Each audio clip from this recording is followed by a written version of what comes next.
Hello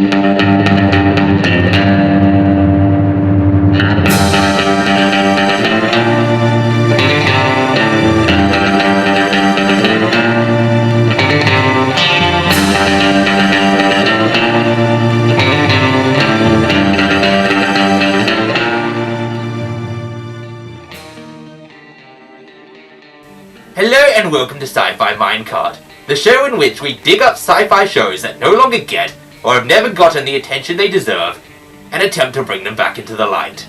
This episode...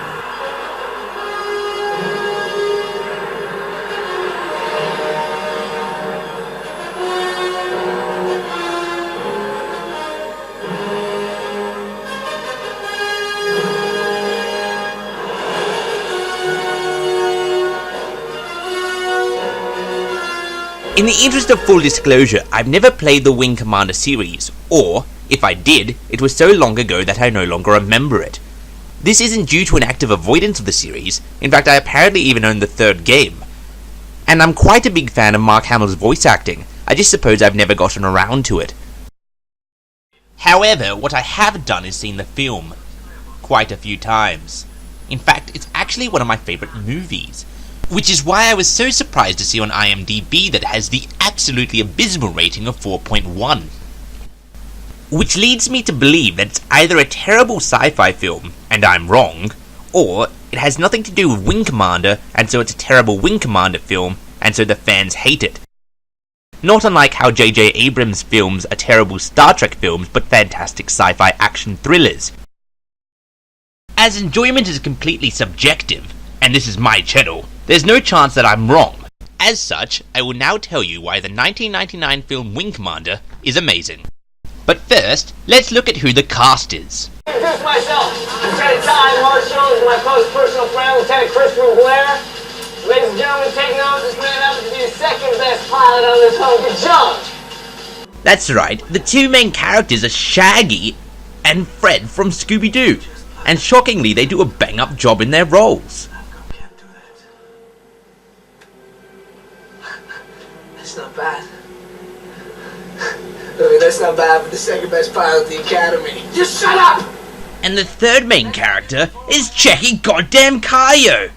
If you don't know who that is, he's one of the biggest badasses of all cinema. And in this film, his role as Taggart is no exception. Is that me?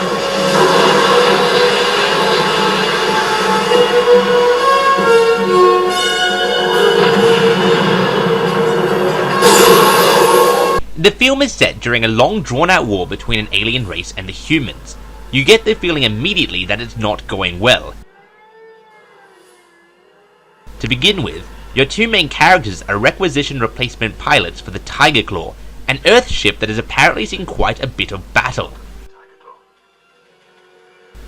And that's where we come to the second cool thing in this film, the first one of course being Checky Goddamn Kayo. All of the larger ships in the film appear to be inspired by submarines and battleships, and this really translates well not only aesthetically, but also to the battle scenes, which alone are worth more than a 4.1 rating.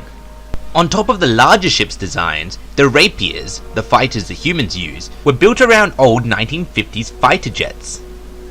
This, combined with the metal patches covering them, give them the appearance they've outlived their pilots several times. And on top of their awesome design, they look absolutely fantastic in motion.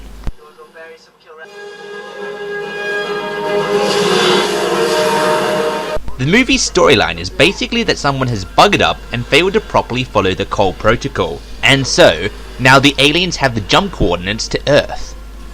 In capturing the jump coordinates, the aliens also managed to destroy the only human outpost capable of communicating with Earth to warn them that the aliens were coming in time. With the bulk of Earth's fleet too far away, we follow the Tiger Claw in its race to warn the humans of the oncoming attack. As far as I'm concerned, the only flaw with this entire film is this scene in which they try to destroy the Navcom AI. He first attempts to do this by hitting the self-destruct, which fails. That's fine. He then attempts to do this by shooting at it. That's fine. But then, when the bullets fail to penetrate the glass, he attempts to whack it with the back of his gun. This is where the issue comes in. Shooting at it left no marks, but hitting it did.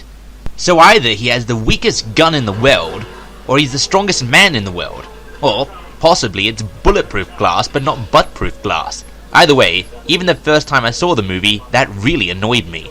But this extremely minor flaw is more than made up with by the amazing ship-to-ship combat.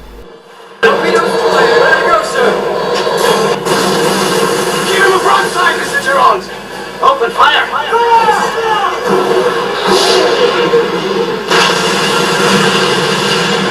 If you're like me, your favorite kind of sci-fi is ones based entirely in space on ships. Also, if you're like me, you're aware that there are far too few sci-fi films that are based entirely in space on ships. Wing Commander not only is based entirely in space on ships, but it's done damn well.